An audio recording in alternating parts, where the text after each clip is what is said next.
नमस्कार दोस्तों, स्वागत है आपका हमारे YouTube channel story happy RJ में, जहां हर कहानी सिर्फ सुनी नहीं जाती, महसूस की जाती है। आज की कहानी आपको जिंदगी का एक नई सबक सिखाएगी। तो चलिए दोस्तों, दिल से सुनते हैं स्टोरी हप्पी आरजे की ये खास कहानी। बहुत समय पहले अयोध्या में एक महान और सत्यप्रिय राजा शासन करते थे। उनका नाम था हरिश्चंद्र। वे सूर्यवंश के थे और अपनी ईमानदारी, दया और न्यायप्रियता के लिए पूरे आर्यावर्त में प्रसिद्ध थे। उनके राज्य में कभी झूठ नहीं बोला जाता था, न कोई धोखा होता था और न ही किसी को अन्याय का सामना करना पड़ता था। राजा हरिश्चंद्र का एक ही सिद्धांत था, सत्य से बड़ा कोई धर्म नहीं। राजा हरिश्चंद्र की पत्नी का नाम था तारामती और उनके पुत्र का नाम था रोहिताश्व। उनका जीवन सादगी और धर्मपरायणता से भरा था। वे हर दिन ब्राह्मणों को दान देते, यज्ञ करवाते और जनता का सुख दुख सुनते। उनके राज्य में चारों ओर शांति, समृद्धि और संतोष का वातावरण था।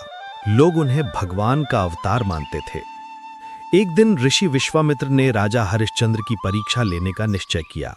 उन्हें गर्व हुआ कि ये राजा स्वयं को सत्य का प्रतिरूप मानता है। इसीलिए उन्होंने देखा कि क्या वो कठिन से कठिन परिस्थिति में भी सत्य का पालन करेगा या नहीं।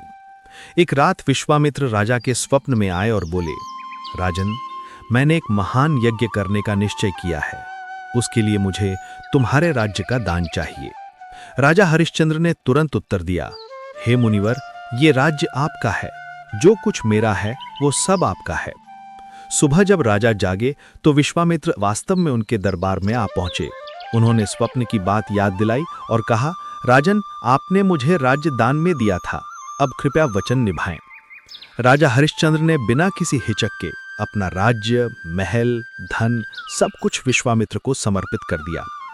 राजा और रानी के पास अब कुछ भी नहीं बचा था, केवल सत्य और आत्मसम्मान उनका साथ दे रहे थे। वे अपने पुत्र रोहिताश्व के साथ जंगल की ओर निकल पड़े। कुछ दूरी चलने पर विश्वामित्र ने फिर कहा, राजन, राज्य तो आपने दिया, पर दान देने का दक्षिणा अभी बाकी है। हरिश्चंद्र ने विनम्रता से कहा, हे मुनिवर, अब मेरे पास कुछ नहीं है। कृपया 1 माह का समय दें ताकि मैं कहीं काम करके दक्षिणा चुका सकूं। विश्वामित्र ने सहमति दे दी और उन्हें वाराणसी जाने का आदेश दिया।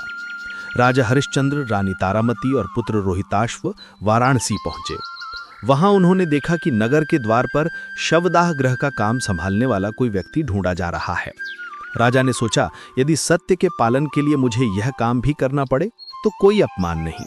उन्होंने शमशान के रक्षक बनकर काम करना शुरू किया, जहां हर शव के लिए मुट्ठी भर चंदन और दक्षिणा लेनी होती थी।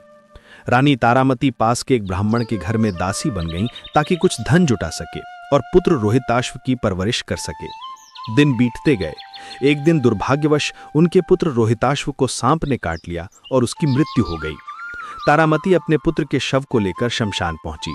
वहां हरिश्चंद्र ड्यूटी पर थे, पर एक पिता के रूप में उनका हृदय फट गया। उन्होंने अपनी पत्नी को पहचान लिया, पर नियम था कि बिना दक्षिणा लिए वे किसी शव का अंतिम संस्कार नहीं कर सकते थे। आंखों में आंसू लिए उन्होंने कहा, देवी, यहाँ नियमों का स्थान है। मुझे अपने पुत्र का अंतिम संस्कार करने के लिए भी शुल्क लेना पड़ेगा। तारामती बोली, स्वामी, मेरे पास देने को कुछ नहीं है। हरिश्चंद्र ने कहा, तो फिर अपनी साड़ी का आधा भाग दे दो। रानी ने बिना सोचे समझे अपनी साड़ी का आधा भाग फाड़कर उन्हें दे दिया। जब वे पुत्र का दाह संस्कार करने लगे तभी आसमान से आवाज आई, बस हरिश्चंद्र, तुम्हारी परीक्षा समाप्त हुई।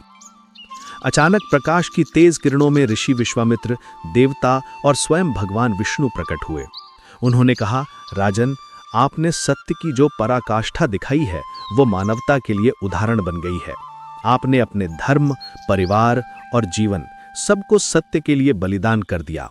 अब आपको स्वर्ग लोक में स्थान प्राप्त होगा। राजा, रानी और उनके पुत्र को पुनर्जीवित कर दिया गया। सबने भगवान की स्तुति की। विश्वामित्र ने कहा, हरिश्चंद्र, तुम सदा अमर रहोगे और तुम्हारा नाम आने वाली पीढ़ियां सत्य के प्रतीक के रूप में याद करेंगी। राजा हरिश्चंद्र फिर से अपने राज्य लौटे। अब वे पहले से भी अधिक विनम्र और करुणामय बन गए थे। उन्होंने अपने अनुभव से सीखा कि सच्चा धर्म केवल पूजा या यज्ञ में नहीं, बल्कि अपने वचन, अपने सत्य और अपने कर्म में होता है। उनके शासन में कोई झूठ नहीं बोलता था और ना ही किसी पर अन्याय होता था। उनकी इस कहानी से आज भी लोग यह प्रेरणा लेते हैं कि चाहे परिस्थिति कितनी भी कठिन क्यों ना हो, सत्य और धर्म का मार्ग कभी नहीं छोड़ना चाहिए। झूठ से क्षणिक लाभ तो मिल सकता है, परंतु सत्य से मिलने वाली प्रतिष्ठा और आत्मसंतोष अनंत होता है। राजा हरिश्चंद्र की ये गाथा भारतीय संस्कृति में एक अमर उदाहरण बन गई, जहां एक राजा ने अपने जीवन की हर परीक्षा में सत्य को सर्वोपरि रखा। आज भी जब कोई व्यक्ति सच्चाई और वचन का पालन करता है तो लोग कहते हैं कि वह तो हरिश्चंद्र की तरह सत्यवादी है।